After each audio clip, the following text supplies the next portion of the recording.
بسم اللہ الرحمن الرحیم۔ السلام علیکم عزیز طلباء و طالبات، امید کرتی ہوں کہ آپ لوگ سب خیریت سے ہوں گے۔ آج ہم اردو 12ویں جماعت گلزار اردو اور اس میں ہم پڑھیں گے ثلاثی اسلوب۔ اس میں شاعر کے حمایت علی شاعر ہیں اور ان کی پیدائش جو ہے سن 1926 کی ہے، وفات جو ہے 2019 کی ہے، اور ان کی جو تصانیف ہیں یہ بھی بک میں لکھی گئی ہیں، یہاں آپ دیکھ سکتے ہیں۔ تو ثلاثی کیا ہے؟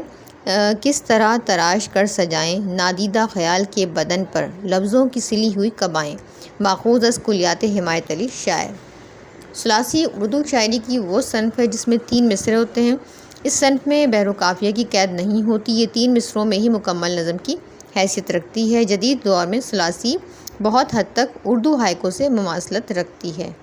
تو یہ آپ کی سمجھ میں آ گیا نظم کا یہ کون سی قسم ہے۔ اور مشکل الفاظ اس کے اسلوب کہتے ہیں انداز، ڈھنگ، تراش کہتے ہیں کاٹ چھانٹ کرنا، سجانا آراستہ کرنا، بنانا، سنوارنا، نادیدہ کہتے ہیں اندیکھا اوجھل، قبائے کہتے ہیں لباس کو۔ حوالہ شاعر دیں گے آپ اس میں کہ ثلاثی ہماری اردو کی کتاب گلزار اردو سے لی گئی ہے اور اس ثلاثی کا عنوان اسلوب ہے۔ اس کے شاعر حمایت علی شاعر ہیں، یہ نظم ان کی کلیات سے ماخوذ ہے۔ پھر آپ نے دینا ہے شاعر کا تعارف۔ تو حمایت علی شاعر کا اصل نام میر حمایت علی اور شاعر تخلص ہے۔ وہ جولائی 1946 کو اورنگ آباد میں پیدا ہوئے۔ انہوں نے سندھ یونیورسٹی سے اردو میں ایم اے کیا۔ انہوں نے فلموں کے لیے گانے بھی لکھے۔ حمایت علی شاعر جدید صنف ثلاثی کے موجد ہیں جس میں 3 مصرے ہوتے ہیں۔ وہ سندھ یونیورسٹی کے شعبہ اردو سے بھی منسلک رہے۔ ان کی مشہور تصانیف میں شکست آرزو، مٹی کا قرض، تشنگی کا سفر، عقیدت کا سفر اور کلیات حمایت علی شاعر وغیرہ شامل ہیں۔ حمایت علی شاعر کو بہترین نغمہ نگاری پر نگار ایوارڈ سے نوازا گیا۔ ان کی ادبی اور دیگر خدمات کے صلے میں حکومت پاکستان نے بھی انہیں صدارتی ایوارڈ سے بھی نوازا۔ آپ نے تشریح کرنی ہے اس کی۔ اپنے خیالات اور احساسات کا اظہار کرنے کے لیے لوگ اظہار الفاظ کا استعمال کرتے ہیں۔ عام لوگ احساس رکھتے ہیں، گہری باتیں سوچتے ہیں، مگر ان کا اظہار زبان سے نہیں کر پاتے، اس لیے انہیں زبان و بیان پر اتنی قدرت حاصل نہیں ہوتی کہ وہ اپنے خیالات کو بہترین الفاظ میں پیش کر سکیں۔ الفاظ اور انداز بیان ہی خیالات کو دنیا کے سامنے پیش کرنے کا ایک طریقہ ہے، کیونکہ الفاظ ہی خیالات کو بامعنی بناتے ہیں۔ شاعر زندگی کے حقائق اور اس کے اسرار سے آگاہ ہیں۔ ان کی نظر بہت گہری ہے اور ان کے خیالات بہت وسیع ہیں۔ وہ اپنے اعلیٰ خیالات اور افکار اور اپنے جذبوں کو الفاظ کی شکل میں دینا چاہتے ہیں۔ وہ اپنے خیالات کو مفہوم و معنی دینا چاہتے ہیں۔ وہ اپنے خیالات اتنے خوبصورت انداز میں بیان کریں کہ قاری کے لطف کا سبب بنے۔ شاعر یہی چیز اس نظم میں بیان کر رہے ہیں۔ وہ اپنے الفاظ یا شاعری کو سجاوٹ اور خوبصورتی قرار دے رہے ہیں اور سوچ رہے ہیں کہ وہ کیا طریقہ استعمال کریں جس سے وہ اپنے جذبات و احساسات اور خیالات کو غیر معمولی شاندار اور بہترین الفاظ میں ڈھال کر دوسروں تک پہنچا سکیں۔ وہ کس طرح اپنی شاعری کو اپنے الفاظ سے ایسے سجا دیں کہ وہ خیالات لوگوں کے سامنے پیش کرنے کے قابل ہو جائیں۔ نظم نمبر جو 12 ہے وہ ہائیکو ہے۔ ہائیکو کے مصنف ہیں رسا چغتائی اور مرزا محتشم علی بیگ ان کا نام ہے۔ ہائیکو جو ہے آب زمزم ممتا کا دم تھا یا بچے کی ایڑی میں آب زمزم تھا، ماخوذ از چشمہ ٹھنڈے پانی کا۔ تو شاعر رسا کے جو ہے وہ ہائیکو جاپانی شاعری کی ایک صنف ہے۔ عام طور پر یہ 3 سطروں پر مشتمل ہوتی ہے۔ ہائیکو کا پہلا اور تیسرا مصرع وزن اور درمیانی مصرع نسبتاً طویل ہوتا ہے اور ایک ہائیکو میں صرف 17 صوتی ارکان استعمال ہوتے ہیں، پہلی میں 5، دوسری میں 7 اور تیسری میں بھی 5۔ ہائیکو میں 3 مصرعوں میں سے سب کچھ کہہ دینے کی کوشش کی جاتی ہے۔ ہائیکو کی خوبی اس کا اختصار ہے۔ پھر آپ نے مشکل الفاظ یعنی لغت کرنا ہے۔ ممتا کہتے ہیں ماں کی محبت یا شفقت، ماں کا پیار۔ دم کہتے ہیں قوت، توانائی، زور۔ ایڑی کہتے ہیں پاؤں کے تلوے کا پچھلا حصہ۔ اس میں حوالہ شاعر لکھیں گے۔ یہ ہائیکو ہماری اردو کی کتاب گلزار اردو سے لی گئی ہے۔ اس ہائیکو کا عنوان آب زمزم ہے۔ اس کے شاعر رسا چغتائی ہیں۔ یہ نظم ان کی تصنیف چشمہ ٹھنڈے پانی کا سے ماخوذ ہے۔ رسا چغتائی کا اصل نام مرزا محتشم علی بیگ تھا۔ رسا ان کا تخلص تھا۔ وہ 1928 میں ریاست جے پور میں پیدا ہوئے۔ 1950 میں ہجرت کر کے پاکستان آئے۔ مختلف اداروں میں ملازم رہے۔ روزنامہ حریت کراچی سے بھی وابستہ رہے۔ حکومت پاکستان نے ان کے ادبی خدمات کے اعتراف میں 2001 میں انہیں صدارتی ایوارڈ برائے حسن کارکردگی سے نوازا۔ ان کی مشہور تصانیف میں ریختہ، زنجیر، ہمسائیگی، چشمہ ٹھنڈے پانی کا، تیرے آنے کا انتظار رہا شامل ہیں۔ ان کی وفات 5 جنوری 2018 میں کراچی میں ہوئی۔ تعارف شاعر کے بعد ہم کریں گے تشریح۔ شاعر اس نظم میں ایک تاریخی واقعے کے بارے میں بیان کر رہے ہیں۔ جب حضرت ابراہیم علیہ السلام اپنے بیٹے حضرت اسماعیل علیہ السلام اور اپنی اہلیہ حضرت ہاجرہ کو بے آب و گیا مقام پر اللہ کے سپرد کر کے جانے لگے تو پانی کا ایک مشکیزہ ان کے لیے چھوڑ گئے۔ جب پانی ختم ہو گیا تو حضرت ہاجرہ علیہ السلام کو تشویش لاحق ہوئی اور صفا اور مروہ پہاڑوں کے درمیان بے تاب ہو کر پانی کی تلاش میں دوڑنے لگیں۔ یہ دیکھ کر اللہ کی رحمت جوش میں آ گئی اور حضرت اسماعیل علیہ السلام کی ایڑیاں رگڑنے سے ایک چشمہ پھوٹ پڑا۔ حضرت ہاجرہ علیہ السلام نے زمزم کہہ کر ارد گرد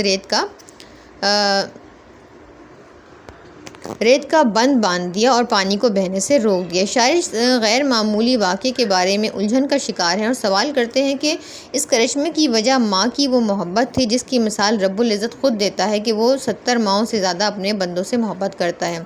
اللہ تعالیٰ اس مثال سے ماں کی اولاد سے بے پناہ محبت کو بھی واضح کرتا ہے۔ تو کیا یہ ماں کی محبت کی قوت تھی، اس کی اپنے بچے کے لیے محبت اور فکر مندی تھی جس نے اسے مایوس کن حالات میں ریگستان میں پانی کا چشمہ بہا دیا، یا پھر زمزم کا یہ چشمہ معجزانہ طور پر بنجر صحرا میں ایک بچے کے بظاہر چھوٹے سے عمل یعنی حضرت اسماعیل علیہ السلام کی ایڑی زمین سے ٹکرانے کے نتیجے میں نکلا اور صحرا میں زندگی کا نشان بن گیا۔ پھر اس میں تیسرا جو ہے وہ وضاحت نسیم ہے اور ان کا جو نام اس میں کام ذات میں اپنی گم کام سے اپنے کام تمہیں ہم سے اچھے تم۔ حوالہ دکھیں گے، یہ ہائیکو ہماری اردو کی کتاب گلزار اردو سے لی گئی ہے۔ اس کا عنوان کام ہے، اس کی شاعرہ محترمہ وضاحت نسیم ہے۔ یہ نظم ان کی تصنیف اندھی گلی میں سورج سے ماخوذ ہے۔ بک میں بھی آپ یہاں دیکھ سکتے ہیں ماخوذ اندھی گلی میں سورج۔ پھر مصنفہ کا تعارف ہے کہ محترمہ وضاحت نسیم 17 جون سن 1956 کو کراچی میں پیدا ہوئی اور اردو ادب میں ایم اے کرنے کے بعد انہوں نے حبیب بینک سے اپنی ملازمت کا آغاز کیا۔ ریڈیو پاکستان کی عالمی سروس کراچی میں بھی انہوں نے بحیثیت براڈ کاسٹر کام کیا۔ ان کی تصانیف میں خواب، دریچے اور اندھی گلی میں سورج شامل ہیں۔ تشریح ہے کہ اس مختصر نظم میں شاعرہ اپنے محبوب کے بارے میں اپنے جذبات و احساسات بیان کرتے ہوئے کہہ رہی ہیں کہ ان کا محبوب اپنے خیالات، احساسات اور ذمہ داریوں میں مگن رہتا ہے۔ وہ لوگوں سے بے پرواہ ہے اور رشتے اس کے لیے غیر اہم ہیں۔ وہ لوگوں اپنی توجہ کا مرکز وہ خود ہے۔ اس کے دل کسی کی بھی محبت سے خالی ہے۔ وہ بے فکر اور بے پرواہ ہو کر اپنے کام میں مگن رہتا ہے۔ شاعرہ اپنے دل کی حالت کا اس کی ذات سے موازنہ کرتے ہوئے اسے کہتی ہے کہ تم مجھ سے زیادہ خوش قسمت ہو کیونکہ تم میری طرح کسی کی محبت کی آگ میں نہیں جلتے، اور تم مجھ سے لاکھ گنا اچھی ہو کیونکہ تمہاری محبت سے میرے اندر بےقراری پیدا کرتی ہے۔ اب میرا دل بے سکون رہتا ہے، لیکن تمہیں کیونکہ کسی سے محبت نہیں ہے اور نہ کسی کی محبت کا احساس ہے، اس لیے تمہارا دل پرسکون ہے، یعنی میری بے قراری سے تمہارا قرار اور سکون بہت اچھا ہے۔ پھر ہم اس کے مشقی سوالات کریں گے۔ درج ذیل سوالات کے جواب دیجیے کہ گیت کی صنف کس زبان سے اردو میں آئی ہے؟ گیت کی جو ہندی زبان کا لفظ ہے جس کے معنی راگ اور نغمہ کے ہیں، یہ خالص ہندوستانی صنف سخن ہے۔ گیت کی صنف ہندی زبان اور ہندی شاعری کے اثر سے اردو میں آئی ہے۔ اردو میں گیت کی روایت امیر خسرو سے منسوب کی جاتی ہے۔ پھر اس کا سوال نمبر 2 ہے کہ رسد چغتائی کی بنیادی وجہ شہرت کون سی شعری صنف ہے؟ تو رسد چغتائی کی بنیادی وجہ شہرت غزل کی صنف ہے۔ ان کی شاعری غزل کی روایتی مضامین کا مجموعہ ہے۔ وہ سہل ممتنع میں اشعار کہنے میں اپنا جواب نہیں رکھتے تھے۔ اردو غزل کی روایت میں خاص اسلوب و لب و لہجے کے شاعر تھے۔ لفظوں کی سلی ہوئی قبائیں سے شاعر کی کیا مراد ہے؟ لفظوں کی سلی ہوئی قبائیں سے شاعر کی مراد ہے کہ الفاظ کا جامع پہنانا یا لفظوں میں بیان کرنا ہے۔ ثلاثی اور ہائیکو میں کتنے مصرعے ہوتے ہیں؟ ثلاثی اور ہائیکو دونوں میں 3 مصرعے ہوتے ہیں۔ ہائیکو کا پہلا اور تیسرا مصرع ہم وزن اور درمیانی مصرع نسبتاً طویل ہوتا ہے۔ ثلاثی کے تینوں مصرعے ہم وزن ہوتے ہیں اور اس کا پہلا اور تیسرا مصرع ہم قافیہ بھی ہوتا ہے، لیکن ثلاثی میں بحر و قافیہ کی قید نہیں ہوتی۔ اسی طرح ہائیکو میں ردیف قافیے کی قید نہیں ہوتی۔ ہائیکو کس زبان سے اردو میں آئی ہے؟ ہائیکو ایک قدیم جاپانی صنف ہے۔ اردو جاپانی اور جاپانی زبان سے اردو میں آئی ہے۔ ہائیکو کام کا مرکزی خیال کیا ہے؟ ہائیکو کام کا مرکزی خیال ہے کہ محبت انسان کے دل کو بے قرار کر دیتی ہے اور اسے بے چینی میں مبتلا رکھتی ہے۔ عشق اور محبت سے خالی دل بے چینی اور بے سکونی سے محفوظ ہوتا ہے۔ ایسا انسان لوگوں سے بے پرواہ اپنے روزمرہ کے کاموں میں مگن رہتا ہے۔ ایسا انسان محبت کی آگ میں جلنے والے انسان سے بہتر ہوتا ہے۔ پھر آپ نے درست جواب پر نشان لگانا ہے۔ تو کتاب میں شامل گیت کے شاعر ہیں یہاں پہ 4 آپشن ہیں آپ کے پاس، نگار صہبائی، حمایت علی شاعر، وضاحت نسیم اور رسا چغتائی۔ تو نگار صہبائی جو ہیں وہ شاعر ہیں گیت کے۔ پھر ہے کہ مکمل مصرع ہے کہ ذات میں اپنی، غرق گم بے خود گویا گم۔ حمایت علی شاعر کی ثلاثی کا عنوان ہے روش۔ مکمل مصرع ہے کہ اور میں تیری سوچ میں، یکتا تنہا الگ تھلگ جدا تنہا۔ وضاحت نسیم کی ہائیکو کا عنوان ہے کام۔